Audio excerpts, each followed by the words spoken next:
एक छोटे से गांव में एक चालाक और शरारती चूहा रहता था। उसका नाम था चिंकी। चिंकी बहुत चतुर था और खाने की चीजों का बड़ा शौकीन था।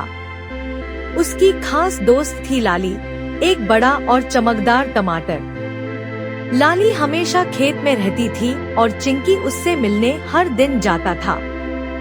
चिंकी अपनी छोटी बिल से बाहर झांक रहा है, उसकी आंखें चमक रही हैं और वह खेत की ओर दौड़ने के लिए तैयार है। चिंकी खेत में पहुंचता है और लाली से बातें करता है। लाली हंसती है और उसकी तरफ लुढ़कने लगती है। चिंकी अपने घर लौटता है और सोचता है कि कैसे वह लाली को खेत से अपने घर तक ला सकता है। चिंकी खेत से एक गाड़ी लाने का सोचता है और खुद उसे खींचने की योजना बनाता है। चिंकी लाली को गाड़ी में बिठाने की कोशिश करता है, लेकिन लाली बार बार लुढ़क जाती है। एक बच्चा खेत में आता है और चिंकी और लाली को देखकर हंसता है। वह उनकी मदद करता है।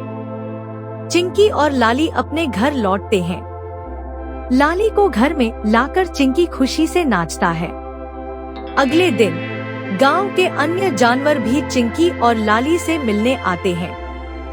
चिंकी और लाली एक साथ हंसते हुए कहते हैं, दोस्ती की ताकत से सब कुछ मुमकिन है।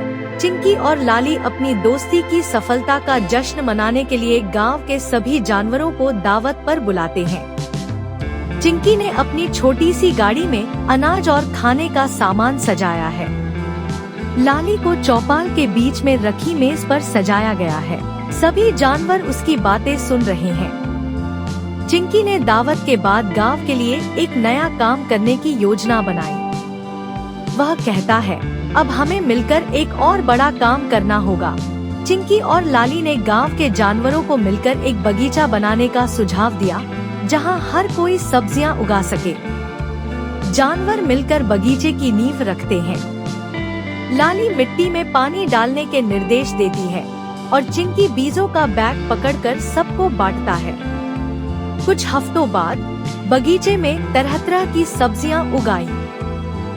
जानवर खुशी से उन सब्जियों की देखभाल कर रहे हैं। जानवरों ने बगीचे से सब्जियां लेकर गांव में एक बड़ी दावत रखी। लाली मुख्य आकर्षण थी।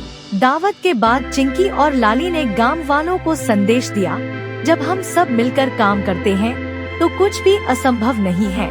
सभी जानवर गाना गा रहे हैं और नाच रहे हैं। चिंकी और लाली एक दूसरे को देखकर हंसते हैं।